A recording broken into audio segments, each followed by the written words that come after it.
లక్ష్మీకాంత్ గారు. సార్, ఇక్కడ ప్రధానంగా మనం చెప్పుకోవాల్సిన విషయం ఏంటంటే, నా వాయిస్ క్లారిటీ అండి? ఎస్, వినిపిస్తుంది, చెప్పండి. ప్రధానంగా ఇక్కడ సిట్ అనేది సుప్రీంకోర్టు నియమించింది. ఫస్ట్ అది గుర్తు పెట్టుకోవాలి.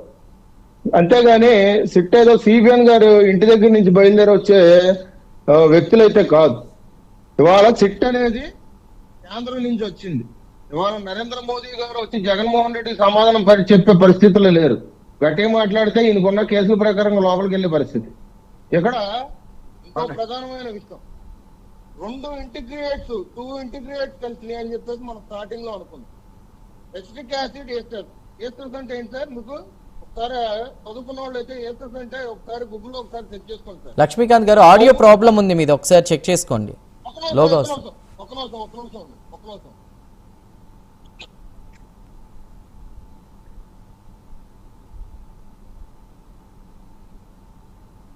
ఇప్పుడు ఓకేనండి? ఎస్, చెప్పండి. టూ ఇంటిగ్రేట్స్ కలిసినాయని చెప్పేసి అని అన్నారు. ఎసిటిక్ యాసిడ్ ఏస్టర్స్ అంటే ఏంటి సార్? ఒక్కసారి గూగుల్లో సెర్చ్ చేసుకుంటే తెలుస్తుంది కదా సార్. కొవ్వు శాతం, యానిమల్ ఫ్యాట్ ఏమన్నా అయితే ఉందో దానికి సంబంధించింది ఏస్టర్స్ అంటారు. ఇది కెమికల్స్ లో కలిసింది.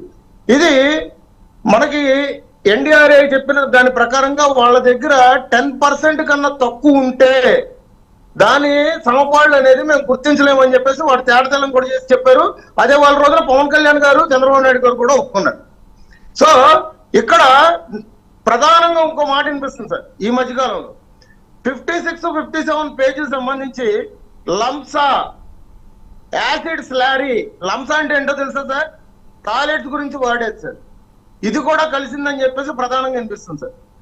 ఇటువంటివన్నీ మాట్లాడతానికి నేను ఈ మాట ప్రధానంగా నేను ఎందుకు మాట్లాడుతున్నానంటే, జగన్మోహన్ రెడ్డి గారి హయాంలో అంటే కూటమి ప్రభుత్వం వచ్చిన తర్వాత ఏప్రిల్ నెలలో దీని గురించి బయటకు వస్తున్నారు. అంటే ఇది సిట్ ఏర్పడి 14 నెలలు 12 జిల్లాల్లో మొత్తం అంతా నివేదిక తీసుకొని వచ్చిన తర్వాత కొంతమంది 2 వ్యక్తులు ఢిల్లీ నుంచి తిరుపతి వచ్చారు సార్.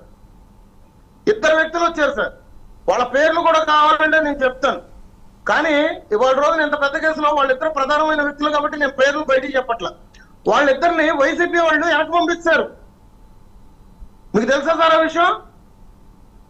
వాళ్ళిద్దరు పేర్లు ఇప్పుడు ఈ కేసు పూర్వపరాలు మొత్తం అంతా, ఎందుకంటే 600 పేజీల నివేదికలో 226 పేజీలు మాత్రమే ఇప్పటి వరకు మనం చర్చించుకుంటున్నాం. పూర్తి నివేదిక అనేది సిట్ అనేది ఇంకా సుప్రీంకోర్టులో హాజరుపరచలేదు. ఆ 2 వ్యక్తులు అనేది కీలకమైన వ్యక్తులు. మరి ఎందుకు పంపించారు సార్ వైఎస్ఆర్సీపీ వాళ్ళు వెనక్కి? ఒకటి చెప్పండి లక్ష్మీకాంత్ గారు, ఇలా ఒకటి చెప్పండి. ఇది వేరే ఇష్యూస్ వేరు. తిరుమల అనే పవిత్రమైన క్షేత్రం, భగవంతుడికి సంబంధించిన అంశం. ఎంతో మంది, లక్షల మంది, కోట్లాది మంది దీనికి సంబంధించి ఏం జరిగింది, అసలు కల్తీ జరిగిందా లేదా, న్యాయం ఎప్పుడు జరుగుతుంది ఈ విషయాలను ఎదురు చూస్తున్నారు. కూటమి అలా కాదండి, ఒక ప్రశ్న, కూటమి ప్రభుత్వం న్యాయం చేస్తుందా, కల్తీ జరిగిందని ప్రూవ్ చేస్తుందా లేదా వైఎస్ఆర్సీపీ వాళ్ళు కల్తీ జరగలేదంటున్నారు. ప్రమాణాలను ప్రతిసారి ఈ ప్రమాణాలు లేదా ఆరోపణలు ఇదే నడుస్తోంది.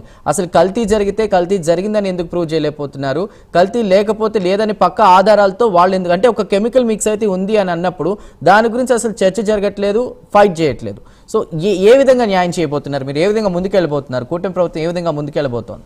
ఫైనల్ గా మీ వర్డ్స్ ఏంటి? స్టార్టింగ్ నుంచి నేను కొన్ని విషయాలు నేను చూపించట్లేదు అంతే. ఎందుకంటే నేను జూమ్ లో ఉండి పేపర్ ప్రకారంగా నేను చూపించట్లా. కానీ నేను చూపించాలంటే నేను స్టూడియోలో కూర్చుంటే నేను ఖచ్చితంగా జీవోల దగ్గర నుంచి మొత్తం ప్రతి ఒక్కటి కూడా నా దగ్గర లిస్టులు ఉన్నాయి. ఇది చాలా సున్నితమైన అంశము, కోట్లాది హిందువుల మనోభావాలతో కూడుకున్న అంశము. వీళ్ళు చేసింది చాలా పెద్ద తప్పిదం.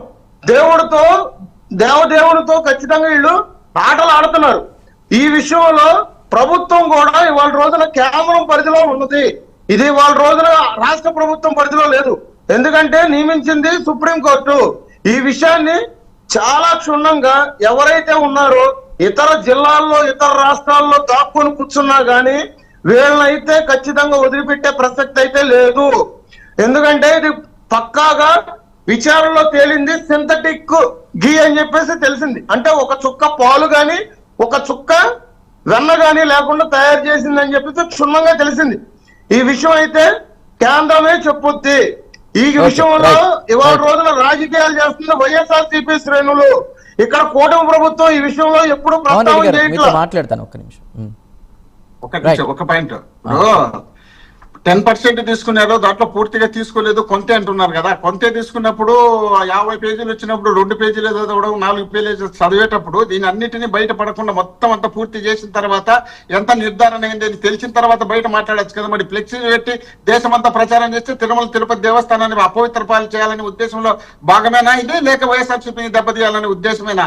ఈ ఉద్దేశమే కాకపోతే పూర్తి స్థాయిలో నివేదిక వచ్చిన తర్వాత అప్పుడు చదవచ్చు కదా, అప్పుడు పెట్టి కేసు పెట్టచ్చు కదా. ఎవరు దాంకునింది? ఎవరు సభను పెరుగుతాడు దాంకోడానికి ఏంటికి దాంకుంటారు? దమ్మున్నది, ధైర్యం ఉంది, ఎదుర్కోవడానికి రెడీగా సంబంధం లేదు పెట్టారంటారు. ఎప్పుడు జగన్మోహన్ రెడ్డి గారు రాజకీయాలకు రాకముందే 1,00,000 కోట్లు తీసుకున్నారని ఆ రోజుల్లోనే మీరు కేసులు పెట్టిన వాళ్ళు పెడతానే ఉన్నారు. మీకు ఇంతకన్నా మించిన వేరే అవకాశాలు లేవు.